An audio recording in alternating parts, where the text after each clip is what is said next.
Dhe këtu është edhe duhet ta kemi parasysh edhe vetë shqiptarët musliman, të shumë prej tyre kanë vrejt një punë që si pjesë në kundërpërgjigje të këtyre sulmeve që ju bën, ata ndjejnë nevojën për ta dëshmuar të kundërtën.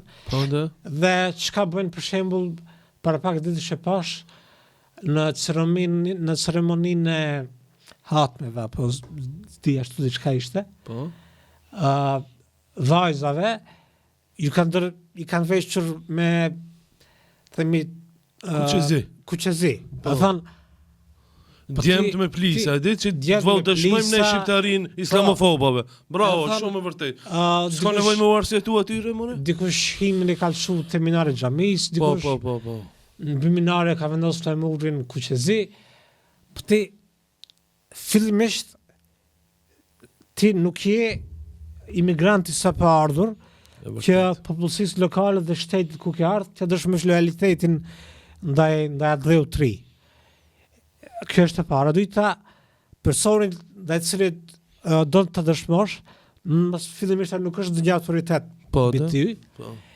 Tjetra është se diçka do që të bësh, ai prapë nuk do të jetë i kënaqur me ty. Bravo, të lutem. Prapë do të gjej ndonjë argument tjetër, plus që pikërisht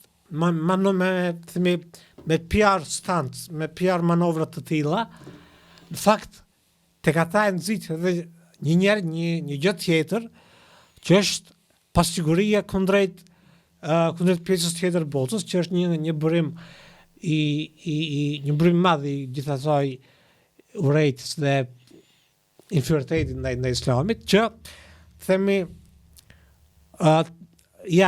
është rasti qendrave islame të shqiptarëve në diasporë. Ti nga një radhë thua islami kundër identitetit shqiptar. Okej, ja thash çfarë themi për këto. Themi qendrat islame të shqiptarëve në diasporë që ruajnë identitetin shqiptar. Por kjo e nxit një tjetër reagim se çfarë do të thonë për imazhin e shqiptarëve kundrejt botës. Do thonë janë në pozitë hipse vrava, zbritset vrava, dhe nga një radhë të duhet të dëshmosh lojalitetin, duhet të dëshmosh devotshmërinë ndaj të qendrit shqiptar. Nga ana tjetër duhet të kesh kujdes se nëse ndërlidh shumë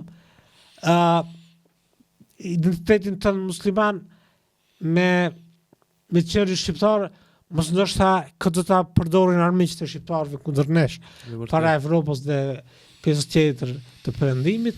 Do thonë, çka do që të bësh, do të gabosh.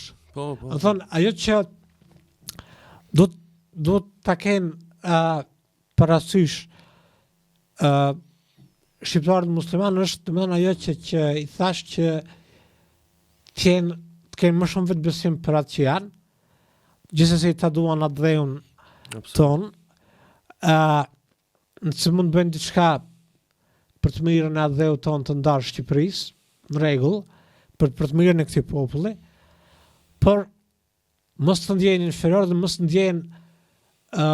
ndjejnë nevojë që të dëshmojnë diçka para dikujt tjetër. Shumë e vërtetë. Të lumt.